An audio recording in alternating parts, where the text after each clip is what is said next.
myself. Okay. So yeah, just shoot any questions. I'll just start.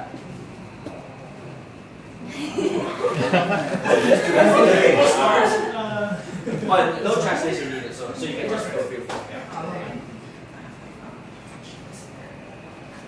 No one? Anybody? Most memorable scene. The most memorable scenes of film? Yes. Working together was a lot of fun for the Eden Club.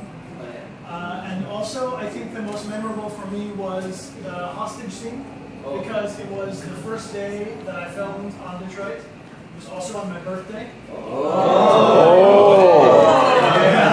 So I had always wanted to do performance capture, like Andy Serkis, you know, as Gollum and so on. And so to get to do it on my birthday was a very good day. And his birthday is St. Patrick's Day. I was lucky, Yeah. How about you? Oh, well, obviously, filming with Brian was spectacular. And getting to be part of the game was so cool, because he had been working on it already for a year when I got to come into the game. And I had the hope that I would get to play a character in the game as well. So when it happened, it was like a dream come true.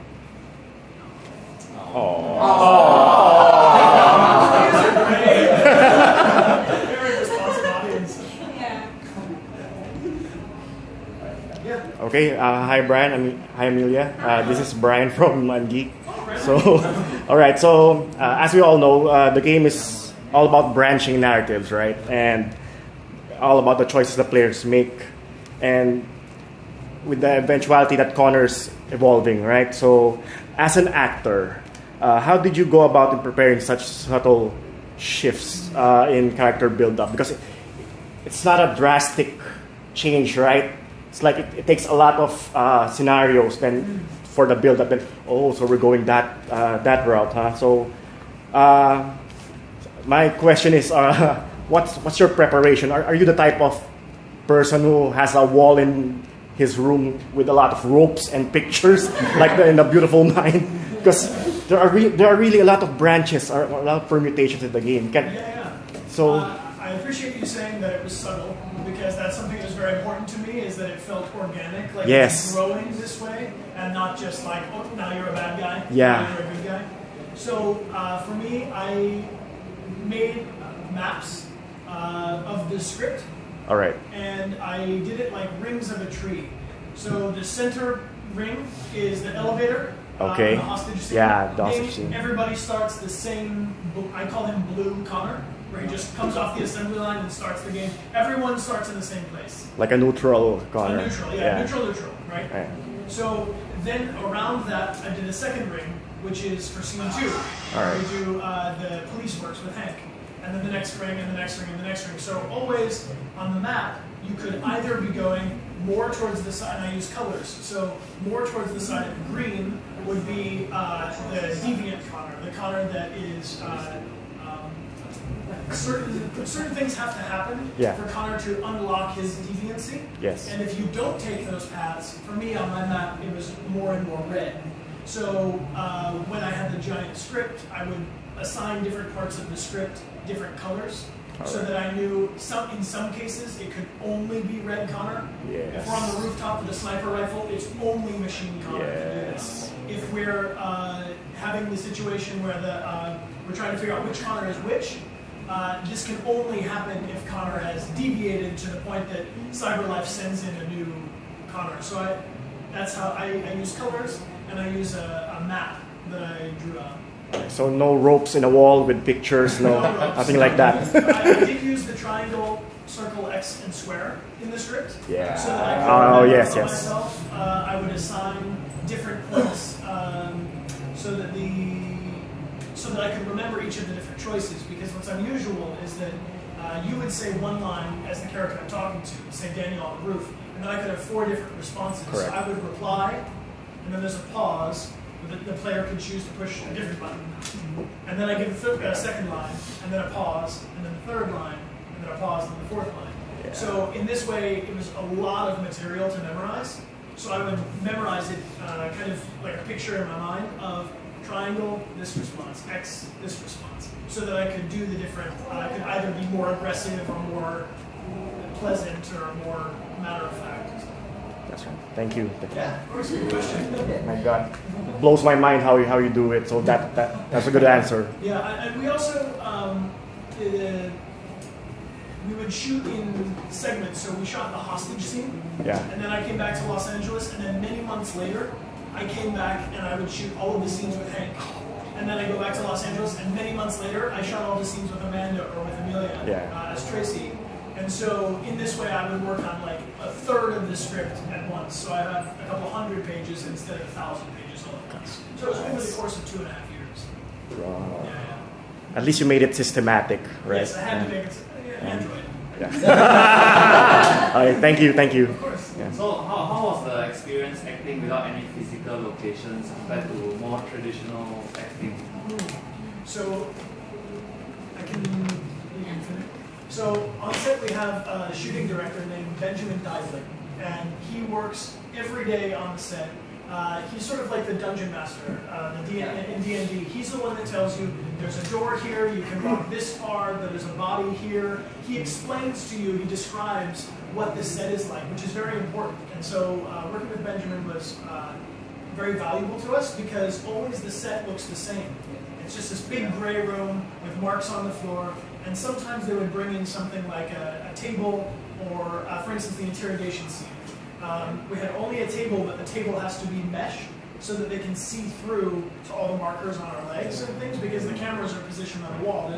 The only cameras in the room are for reference. They're not, so really they're taking the reflective LED point or the infrared camera points. So they have to see through all the props. And also no props can be shiny. So if you're holding a cup, it would tell the cameras, it would distract the cameras. So we would use like cardboard. Everything on set was like foam or cardboard, very, very basic. So it's much more like theater where you just, everything has to be in your imagination. Yeah, having a very vivid imagination is very important for working on a performance capture stage because unlike working on a film or TV set where you have the environment and your costumes help inform the character, this is all in your imagination. So it's definitely very different, but it's fun. Thank you. So one thing that you didn't like about Detroit Becoming, or like something that you would have wanted to change, or something you wanted to be different. If I could change anything, it would be that sometimes we would not have the scene partner, the person that you're acting with, on set with you. So if I'm there in the performance capture suit and I have all the markers on my face and on my body, and you don't, you're completely invisible. So what they could do is film, like for instance, the rooftop scene with Ben Lambert is the actor who plays Daniel in the hostage negotiation. I've never met him. So I wasn't doing the scene with him, I was doing the scene with David Cage, the director. Wow. So because the technology is so advanced, they can film one thing and then months later film another thing. So Amelia and I were lucky that when we were filming together, we were actually on set at the same time. And at Quantic Dream, they can have up to, I think, 5 or 7 actors at the same time. But because of the schedule of Jesse Williams or Valerie Curry, who play Cara and Marcus, I actually never met them. So I would have liked, if I could change anything, I would have liked the schedules to be so that I could have the scene partner there every single time. How about in the game itself, like, in terms of the gameplay, the story, and everything? Is there anything you wanted to change there, or you didn't like? It's not my department. Thank you. Sure. So how does it feel to be a part of achievement for achievement for your character to die every possible time? Yes. Well, I'm of no importance. The mission is all that matters. You know? No, I've seen a lot of fan art too, where it's Connor with a bullet hole, or Connor just yeah. My mom doesn't like it, but I think it's cool. It's creepy. But it's also, you know, it uses this thing that happens in video games, right? If you play Uncharted, Nathan Drake dies over and over and over again, but then you just kind of pretend it didn't happen and start playing again. And what I like about Connor is that it becomes part of the story, and if you actually die as Connor too many times, you just can't deviate. So if you've died maybe, I don't know what the actual cutoff point is, but I think there's a certain point that by maybe the Ambassador Bridge, or if you've died 3 or 4 times, he's only a machine. There's no option. So I like that they built in the character deaths into the narrative. Yeah, so we've been doing our playthroughs on Twitch, and so we did the first one, which I consider like a blue Connor, where we're just kind of like making organic choices, but we just did one which was red Connor, which is, for me, in that map that I made, like the machine-most Connor, and the people watching it, they were like, stop doing that! You're ruining the game! And I just keep dying over and over again. But it's fun, because I want to, so we're going to do a playthrough where we go all the way to get to platinum, because I want to see every single bit and piece, but there are some pieces that I don't even know about, because like I've seen GIFs or compilations online that people will post like fan videos or music videos or something, and there's parts in there where I'm like, Marcus can do that to Connor? Like I have no idea. So there's a lot of little bits and pieces that I'm still discovering as we play through it online. So. Yeah. So, what was your saddest scene you had to do?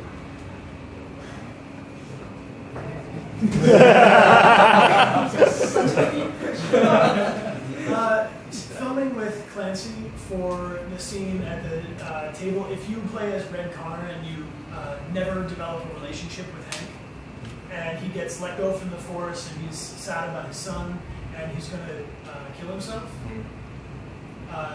Clancy is, I mean, he's 6'4". He's every time he comes into the room, you can just feel this big, powerful energy.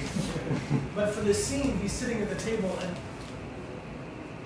the light is just out in him. So that was the saddest scene for me, is to be with someone he's so fun and so silly and all this thing, but then for this scene, you know, he comes on the set and that was very, ridiculed by One Could you say that line Connor always says when he comes back? which one? What's it called? He's from Cyberlife and all that. Oh, my name is Connor. I'm the android sitting outside.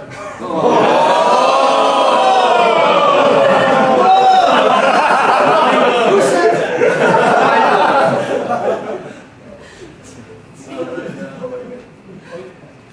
Yeah. Sorry. I just want to ask, outside Detroit, are you close to each other with other casts? With the other cast from Detroit? Well, I'm married to this one. I have not met Jesse Williams. Whoa. I have never met Jesse Williams. You never met him? Never in my life. I hope to. And I think we're well, I don't want to say anything, but my goal is to get him to play on our Twitch stream with us. Yeah. So A lot of people are that's the asking big for thing. that. Yeah, he mentioned it online, so our representatives are talking to each other, so I hope that will happen. But I've never met Valerie Curry either. So that's why you have no idea when you play the games, when you play as Marcus. Yeah, and they only gave me the story, the script for the scenes that I'm in. So I don't know. So as I'm playing through, like we just did a playthrough where Kara gets to the bus stop. She's going to Canada. Yes. I had no idea any of these choices. So as we've been playing through it online, I'm discovering it just like everybody else is discovering it. So I know like what could happen. I know there's a couple times where Marcus and Kara and Connor in Crossroads overlap. So I know what those are, but whenever I'm playing as Marcus or Kara, I have no idea. They kept it all a secret. So at that point when you fight with Marcus, that's not real Marcus. That's not real. So there's an actor named Jean-Charles Rousseau who is Connor's stunt double. So he does for all of the like equilibrium fight scenes where he's like super highly precise.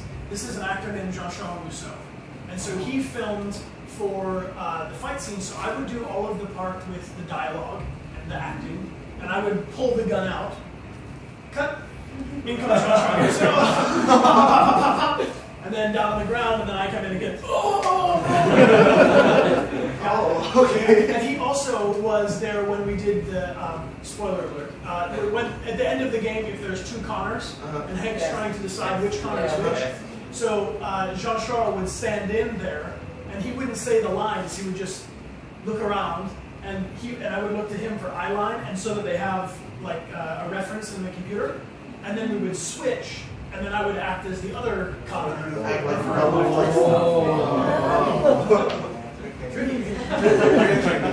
You didn't do the parkour.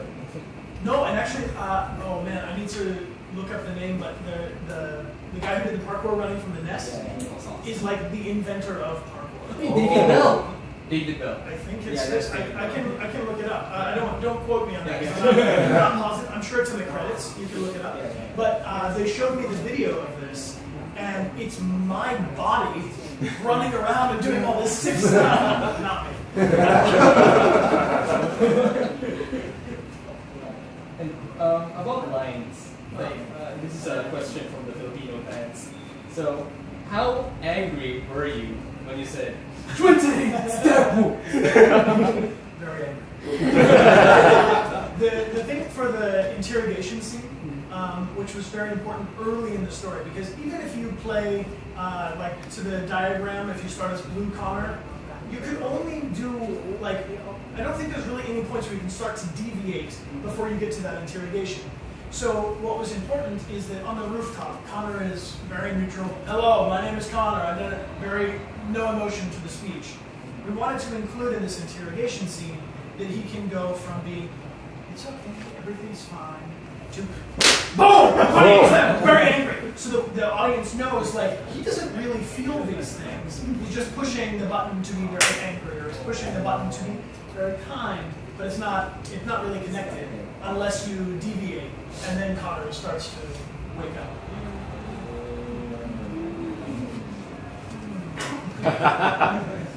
Yeah. So yeah, this is another question from the fans in the Philippines. So how do you feel about your fans digging up your old work? So quote unquote, I have crabs. I saw that. Yeah. Do you have any recommendations that we should watch? I'll tell you what, I have been asked about this. So I did, when I was in freshman year of high school, no, not high school, college, I came back and I said, I don't want to wait tables. All actors go become waiters and try to audition and eventually get a thing. I said, I'm not going to do it. I'm only going to make films. I'm never going to do this other kind of job. Our whole plan for the summer, me and my friend Cameron, was to win video contests on YouTube. So we made all these short films, and we did 30 films in 30 days, wow. Which were, and I think the crab video is like day 27. No good ideas left, or like, what's this crab suit? Okay. So I'm going to re-air on my YouTube channel those 30 films in 30 days. Oh, nice. This is the plan. So I'll post them, and they can find them on YouTube. All right. Yeah. So that's what Krabby is. That's what's going on with that. Yeah. Yep. Here I am in Thailand, and people are asking me about this crab. Yeah. Any other questions? Oh, sorry. So we now know that you're really into like filmmaking. So for the both of you, question for the both of you. What role do you guys want to do in the future? Like what kind of character? Something different. As an actor, I like to go to the places that scare me, do something that I haven't done before. I would love to get to do a period piece, something that is not set in present day, that's either set in the far future like Detroit, or set in the past. Because then you get to build an entire world of what is it like to live in a different time with these different restrictions and these different technologies or these different points of view. How does this affect me as a character? So I would love to get to do that. For me, with specifically the performance capture, what I'm really excited about is that you can play non-human characters.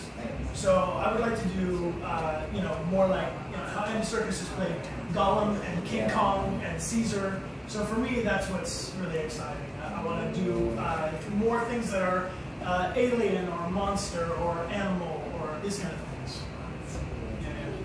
Creatures. Yeah, of course. Thank you guys for the good questions. I got one question, sort of like out of context, but this question is from the fans from Singapore. Okay. The real question is Android or iOS? I mean, we're both holding iPhones, right? No. Guess that's the answer then. That's the answer, yeah. Crash versus like PlayStation. Yeah. You can see my socks. Just a fun question here from the fans as well. Do you like dogs? I love dogs. What I like kind? cats too. Yeah. I had a poodle growing up, a little toy poodle named Penny. Rest in peace. Thank you. You like dogs too? Yeah, I like dogs. I like all things fluffy. Yeah. Yeah. It's a great conversation starter, you know? If you ever don't know what to say to someone, just say, I like dogs. See how it goes. Oh yeah, do you guys want androids in the future?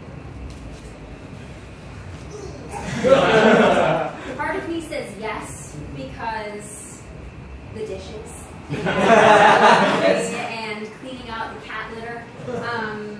But then after playing Detroit Become Human, I kind of feel like it wouldn't end so well. So I don't know.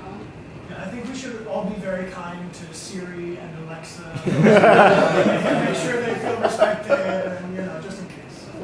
Do you guys talk about like the deeper sense before, like among friends? Like, what if I have an android and then I hire them to do all my work, and then I just sit around at home and then get their salary? Something like that. I don't know. It could be. I think that. I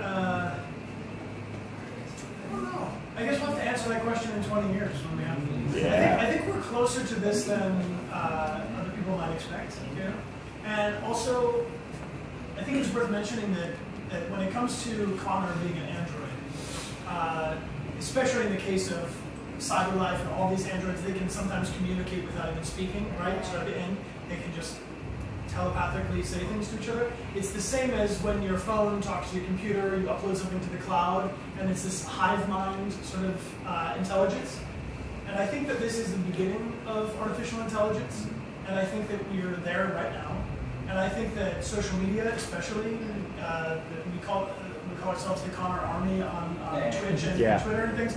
And it's amazing that as this game, as Detroit was taken to all the conventions and all the trade shows around the world, people were sending the information instantaneously from Tokyo Game Show, from EGX, from Paris Games Week. I'm getting this information on my phone immediately from all of us with this like hive mind connectivity. So I think that the artificial intelligence revolution is already here, and that if we harness it for good and we use social media in a positive way, in a way that we support each other and take care of each other and acknowledge what we all have in common, it can be a very, very good thing. But I think also it's amazing too how quickly if someone wants to be negative online, the same kind of thing can happen. And this is the choice we're at as a society, I think, is do we want to use it for good, or do we want to let it take away our humanity? And I think it actually can be very, very, very powerful for good. All right. I guess that's it. But we actually still have plenty of time. What we'll do is let's clear off the chairs, so each of you have like a photo opportunity.